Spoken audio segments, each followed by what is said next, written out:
Olá, bom dia, tudo bem? Meu nome é Felipe Rocha, estou aqui para apresentar meu trabalho no Seminário de Progressos.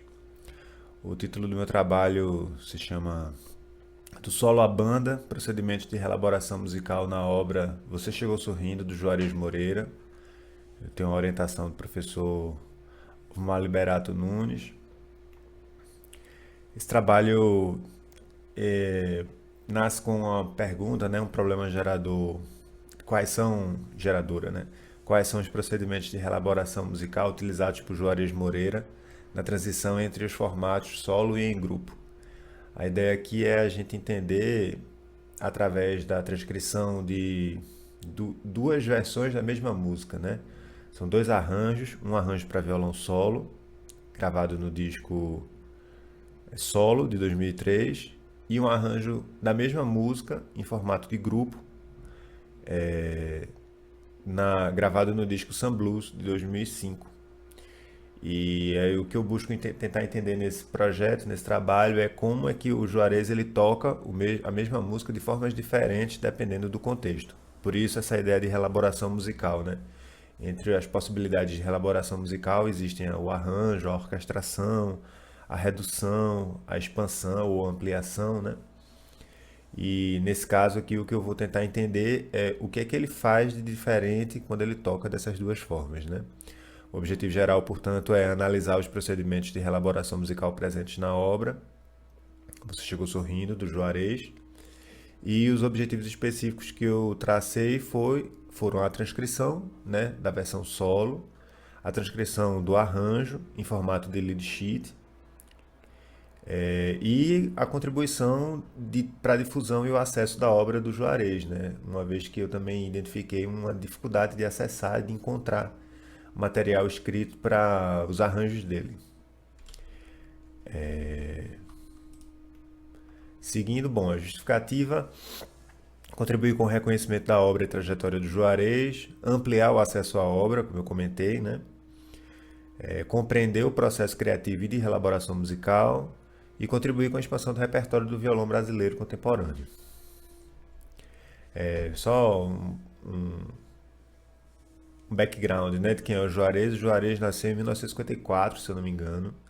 Ele nasceu na cidade de Guanhães, em Minas Gerais, no interior de Minas, e se consolidou na cena musical brasileira de maneira geral e até internacional, trabalhando com músicos como Milton Nascimento, Wagner Tiso, Paulo Moura, Egberto Gismonti e muitos outros, assim. Ele tem um trabalho já de quase 10 discos gravados. É citado e reconhecido na mídia especializada, né, quando faz shows, e tanto em versão solo quanto em grupo. E também academicamente, do ponto de vista de livros e publicações acadêmicas, como no livro Violão Ibérico, do Carlos Galileia, o Mil Tons de Minas, do Rodrigo Francisco, que é um doutorado. Também tem a Construção do Violão Mineiro, Singularidades, Estilos e Identidades Regionais, do Daniel Menezes. E tem um artigo também da própria UENG, com o professor Fernando Macedo e o Cristiano Caldas, em que eles publicaram na ABEM o artigo Juarez Moreira Songbook, que começou ano passado o processo de construção desse songbook, com as obras e composições do Juarez, né? Então ele é um músico que tem um reconhecimento bastante grande, né? Tanto do ponto de vista da mídia quanto do ponto de vista acadêmico, mas que não necessariamente isso tem se refletido tanto na produção das partituras, né? Embora tenha esse projeto Songbook, que é recente, mas também da forma e da análise da obra dele, sabe? Não do ponto de vista de uma análise harmônica, teórica, assim, mas do ponto de vista mesmo do processo criativo dele, que é o que me interessou nesse trabalho. Aqui tem as versões, os links para as versões do solo e do formato em grupo, que estão nesses discos, né? O solo 2003 e o versão em grupo no disco Sun Blues 2010, se eu não me engano. Bom, a metodologia passou por definir os critérios para a seleção do compositor, né? Depois de selecionar a música e passar por esse processo mais musical mesmo de transcrição, né? Dessas duas versões da mesma música, os critérios para análise de comparação entre as gravações, ou seja, o que é que eu vou analisar exatamente, né? Eu vou analisar ele tocando violão? Sim, é o caso, né? Para também não, porque o objetivo não era que fosse uma análise harmônica, como eu falei, ou uma análise que tivessem outros parâmetros, porque dentro da elaboração musical existem vários, né, que a gente poderia usar para analisar, investigar fazer esse critério de comparação. Eu escolhi os procedimentos de reconfiguração de textura e parâmetro idiomático, que são dois parâmetros ou dois procedimentos que estão dentro da lógica e do pensamento da elaboração musical. E aí também tem o processo de definição do projeto gráfico, né, elaboração do material gráfico e a elaboração final do trabalho.